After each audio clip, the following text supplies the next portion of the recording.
Ezakizue zenbat buelta eman dituten bideo hau egiteko. Aspalditikan nabil bideo hau egiteko asmokin. Itziar Ituñok duplakin batea gure esku dagontzako bideoklipa egintzunen, okurritu zitzaiten, ez? Itziar eta bere mundu osoko fandomari buruzko bideo bat egitea zen. Ni behintzat, bideoklip honekin konturatu nintzen, zaletu kopuru izugarri hori noaino iristen zen. Orduan pentsatu nun, bideo batin behar dut, Euskal Herriko jendiai honi buruz hitz egiteko. Zer gertatzea? Pandemiaren kontuak, urrengo egunetan edo boladatxo batian, gora bera emozionalak izan ditulaz, nitzala nire momenturik onenean egon, hori ikusteko bideoa daukazue, azkenengo bideoa daukazue adibide bezala. Eta ezer larririk ez, baina bideo bat egiteko gogo gehiegi gabe. Eta horren ondoren, bastante liatuta ibili naiz, denbora pasa da, eta zer gertatzen da, denbora tarte hontan, beste askok ere hitz egin dutela gaiari buruz, ETBk adibidez elkarrizketa bat egin zion Ituñori, edo Txapaldizkariak bere azkenengo alean erreportaje oso politia egin du gai guzti hau lantzeko. Eta orduan nik esaten nun. Ez dut egingo bideoa, total mundu guztiak hitz egin baldin badu honi buruz, ez daukat ezer askoik kontatzeko, ez dut ezer berria aportatuko, baina arantzatxo hori neukan sartuta eta ez neon guztua. Eta orduan azkenen erabaki dut arantzatxo hori atea eta bideoa egitea. Eta hau da atera zaitena. Itziar Ituño Euskal Herriko aktoreak azkenengo pare bat urtetan izugarrizko fama lortu du mundu oson zehar La Casa de Papel telesailean egiten du lanagatikan. Bere pertsonaiak Raquel Murillo edo Lisboak zaletu asko lortu ditu eta horren ondorioz Itziar Ituño berak ere bai. Instagramen adibidez 5 milioi jarraitzaile inguru dauzka eta sartzen baldin bazeate bere edozein publikaziotan komentario pila bat daude beti mundu osoko jendeanak. Bere famaren beste adibide kurioso moduan, orain dela aste batzuk Frantziako telebistako programa baten aterazan, mozorrotuta, maskara bat jantzita Lady Gagaren abesti bat abesten, oso ondo, por cierto, musika talde baten ere abesten du eta hori notatzen da. Eta asmatu behar zuten maskararen atzean zegoen pertsonaia ezaguna zeintzan, ez? Hoxe. Famatua dela erakusteko beste adibidetxo bat niri kuriosoa iruditzen zaitena. Fandom bat zer dan nik ezagutzen deten kontzeptu bat da, badakit zer dan fan zaletu sutsu hoien mugimendu hori, aurretik ere ikusi detelako beste musika taldeekin edo aktoreekin, abeslariekin. Baina oso kuriosoa egiten zait, fandom bat ikustea hain gertukoa dan pertsona batekin, ez? Azkenen oso normalizatuta daukatelako, igual BTS, Lady Gaga, Harry Styles edo olako artisten fandomak ikustea, baina Itziar Ituño oso gertuko pertsona bat iruditzen zait, ez? Azkenen gutako beste edozein bezala ikusten dut, euskalduna, gertukoa, azkenengo 2 urtetan izugarrizko buma izan duna, baina pertsona normal bat. Eta horregatikan, fandom guzti hau deskubritzea, Ituñerrak deskubritzea oso kuriosoa egin zait. Eta esango nuke Euskal Herrin ere orokorren oaino egiala pixkanaka deskubritzen, ezagutzen Ituñers mugimendu guztioi, ez? Azkenengo denboraldin Itziar Ituñok egiten duen edo zertan, batean ikusten dugu agertzen dela mundu osoko jende uholde bat, babesa adieraztera Ituñok egin duen horri. Adibide hoitako bat da, hasieran esan detena, gure esku dagoren abestiarekin ateratako bideoklipa, dupla eta Itziar Ituñok elkarrekin egindakoa, ze zabalpen izan zuen lehenengo momentutikan. Sartzen baldin bazeate bideoklip horretara, YouTubeen sartzen baldin bazeate, ikusiko dituzue zenbat komentario dauden Brasileko jendeanak pila bat, Brasilen badaukalako Ituñok jarraitzaile masa izugarri bat, eta ni goatzen naiz, aterazanen bideoklipa Twitterren eta ikusiz ze jendek zabaltzen zuen eta ze komentario zeuden, nabaritu genula, ez? Brasileko jende horren presentzia. Orain dela gutxiko beste adibide bat, ETB batek emandako alardea telesaila da.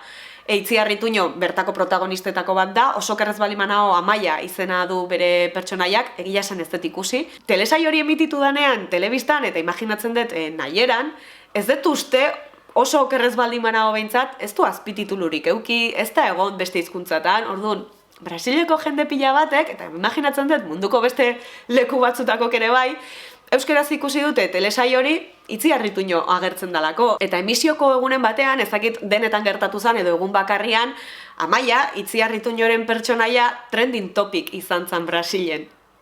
Baina hau ez da hemen bukatzen. Itziar Ituño euskaldunok noiztik ezagutzen dugu. Goenkaleren garaitik. Boain dela, urte desentetatik, nekane ertzainaren papera egiten zuenetik. Bere mundu osoko zaletuek hori ere deskubritu dute, noski. Eta, klaro, Itziar Ituño agertzen baldin bada, hori ikusi behar da. Hori zoragarria iruditzen zait. Munduko txoko diferentetako jendia, 2008an, Goenkale ikusten nahi da, EITB nahieran erabiliz, inolako azpitituluri gabe, itzulpeni gabe, Itziar Ituño agertzen dalako. Ikusi dut badaudela Instagrameko kontu batzuk ere bai, igual kontatzen dutena Goenkaleko kapitulu bakoitzean pixkan laburbiltzen dutena zer ari dan gertatzen jendeak jarraipena egin aldezan. Aluzinantea iruditzen zait.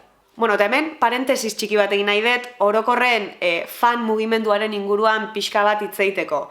Hau ez da Itziar Ituñoren fandomari buruzko ezer konkretua, Ituñerrak hau ikusten nahi baldin bazeate, mesedez.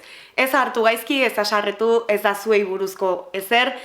Hausnarketa txiki bat egin nahi dut, hori ez, idoloen inguruan, jendea idolatratzearen inguruan, ez dut gehiegi sakonduko, ordu pila bat pasa daitezke gai honi buruz hitz egiten, baina pare bat komentario bai sartu nahi ditut bideo hontan.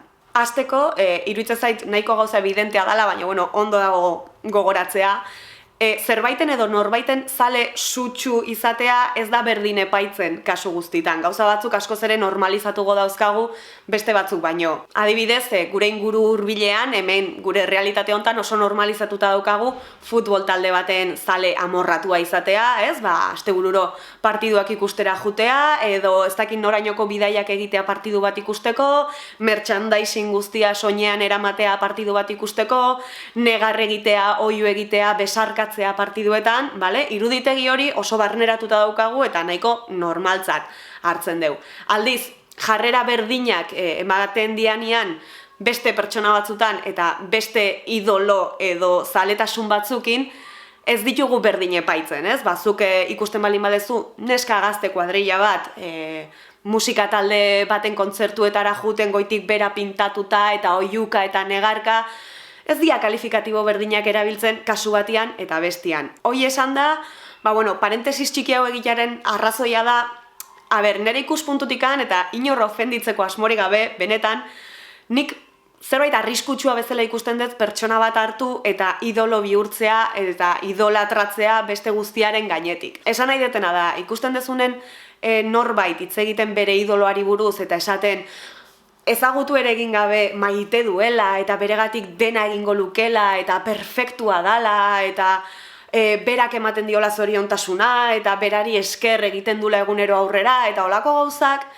neri ez zaizkit konportamentu sanoak iruditzen. Ez zait sanoa iruditzen hainbesteko pixua jartzea zure ingurukoa eztan eta ezagutu ere egiten ez dezun norbaitengan. Gehiegizkoa iruditzen zait. Eta arriskutsua dela esaten detenen, esan nahi detena da, zuk alako miresmena jartzen baldin badezu pertsona batengan, gertatu daitezke bi gauza, ez? Nik arriskua, komila tarten ikusten dut bi modutara. Gertatu daiteke miresten dezun pertsona horrek egiten duen guztia justifikatzea, naiz eta egiten duena gaizki egon, gaizki maiuskulekin, ez? Zuk miresten dezunez eta maite dezunez, berdin dizu egiten duen guztia eta justifikatzen dezu, eta hori ez dago ondo. Edo gertatu daiteke justu kontrakoa, zuk perfektutzat daukazun pertsona hori ez dana perfektua ez da perfekzioa existitzen, zure idolo horrek zerbait gaizki egiten baldin badu, gaizki minuskula, zau da, zuk zerbait gustatzen ez zaizun zerbait edo gaizki interpretatu dezun zerbait egiten baldin badu, zuk zer horrek igo dezun pedestal horretatikan kolpetik botatzea, ez? Kantzelazioaren kultura deitzen zaiona gaur egun. Hau da, zuk exigitzea, zuk ezarri diozun perfekzio hori eta ez baldin badu betetzen, zulora bidaltzea. Eta hori ez da bat ere justua pertsona horrentzako, zuk jarri dezu leku horretan eta zuk bota diozu sorbalda gainera pixu guzti hori. Horregatikan, bi ikuspuntu hauek, bai alde batetik eta bai bestetik, arriskutsuak iruditzen zaizkit, eta hau da, ez zaitena gustatzen, fandom mundutikan edo idoloak eraikitzearen kontu guztionetatikan. Eta hau esan da, eta mesedez inorrek ez ezala gaizki hartu edo eraso moduan hartu, hausnarketa txiki bat besteik ez da, parentesia itxi eta Itziarrengana bueltatuko gea. eta Ituñoren gana bueltatuz euskeraldiari buruz hitz egin nahi dut. Bideo hau publikatzen deteneako euskeraldia bukatuta egongoa, baino espero dut leloa behintzat gogoan izatea. Gehiagorekin, gehiagotan. Eta ez zer ikusi dauka honek Itziar Ituño eta bere zaletuekin.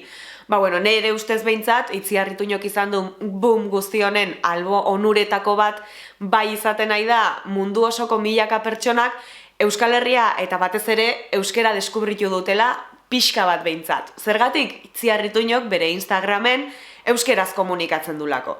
Gero beste hizkuntza batzutan ere jartzen ditu normalen azalpenak, gazteleraz edo inglesez, baino euskerak lehentasuna dauka bere Instagramen. Eta horrek eragiten duna da, bere sare sozial horretara iristen dian bere milaka zaletu hoiek, bere 5 milioi zaletu hoiek euskera ikusten dutela.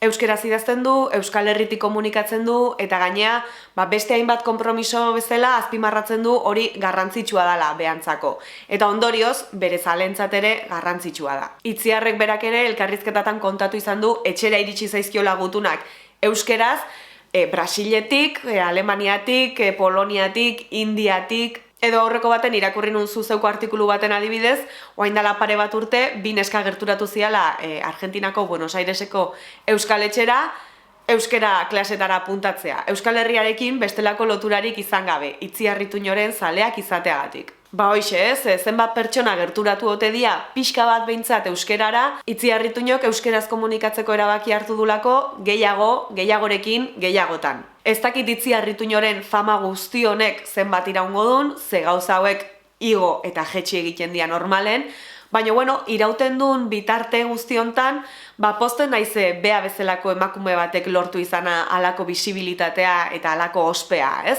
Azken finen, errepikatu deten bezala, konpromiso asko erakusten duen emakumea dalako, balore asko transmititzen ditunak, eta hoien arten Euskal Herriarekiko lotura eta euskera bera egon izanak mundu osoko 10 ehundaka milaka pertsona pixka bat behintzat gerturatu baldin baditu gure hizkuntzara, ze ondo. Eta bukatzeko euskaldun bezala eskerrik asko Itziar Ituño egindako hizkuntza hautuagatik, ez dut uste bideo hau ikusiko dezunik, baina honena opa dizut, naiz eta honena ez dakiten zer dan, boom guzti honekin jarraitzea edo egoera igual pixka bat lasaitzea. Eta gainontzen, eskerrik asko denoi bideo hau ikusteagatik, eta hurrengora arte. Aio! Amaika saiakeraren bueltan Zuetani, Amaika saiakeraren bueltan